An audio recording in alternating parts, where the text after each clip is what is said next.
stock is worth $441 million. And your daughter and her mother are on welfare. She's not my daughter! You must be able to see that she looks like you. We will know soon enough if you were Leonardo da Vinci or just think you are.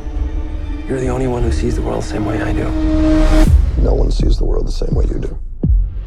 All right, Aaron Sorkin, thank you for speaking to us today. What first drew you to the story of Steve Jobs, and what was kind of the biggest challenge that you faced in telling that story? Well, what drew me to it was a blind date. I had just had a great time making 2 movies in a row, The Social Network and Moneyball, with the same studio, the same producer, and they had just bought Walter Isaacson's authorized biography of Steve Jobs, and they said, we'd like you to do this.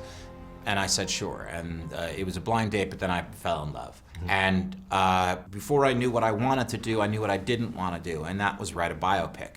I didn't want to write a cradle-to-grave story where we land on the greatest hits of the protagonist along the way.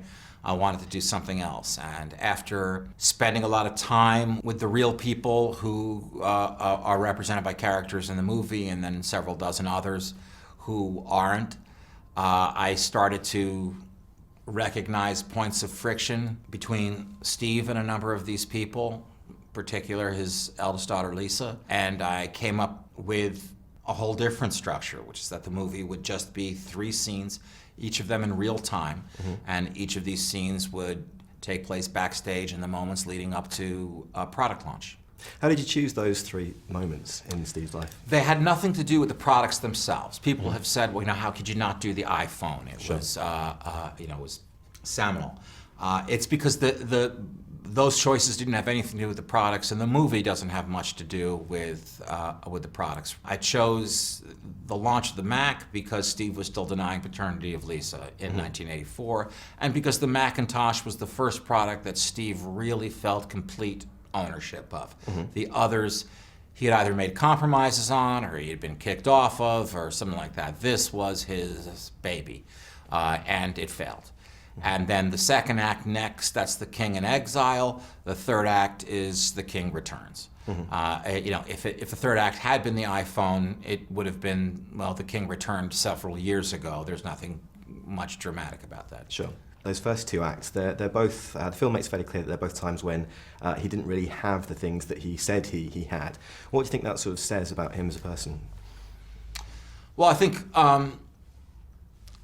it says a number of things. It's first of all, he dreams big, he swings for the fences, and of course the reality distortion field. He would have a dream that was here. The technology would be here. He always knew the technology would catch up to where his dream was. It was a matter of how fast could it do it. All right, and to borrow a phrase, one more thing. Was Steve Jobs a genius? First of all, let me tell you, for a while I thought that would be the title of the movie, and one more thing. But I couldn't work and one more thing into the screenplay. Was Steve Jobs a genius? Don't the results speak for themselves?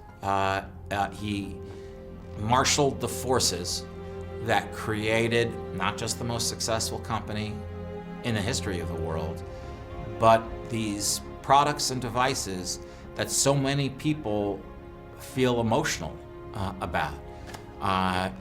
Yes, my verdict is yes, that he stood at the intersection of art and technology, and that was something. And sure, would I like to have his brain, his imagination? You bet.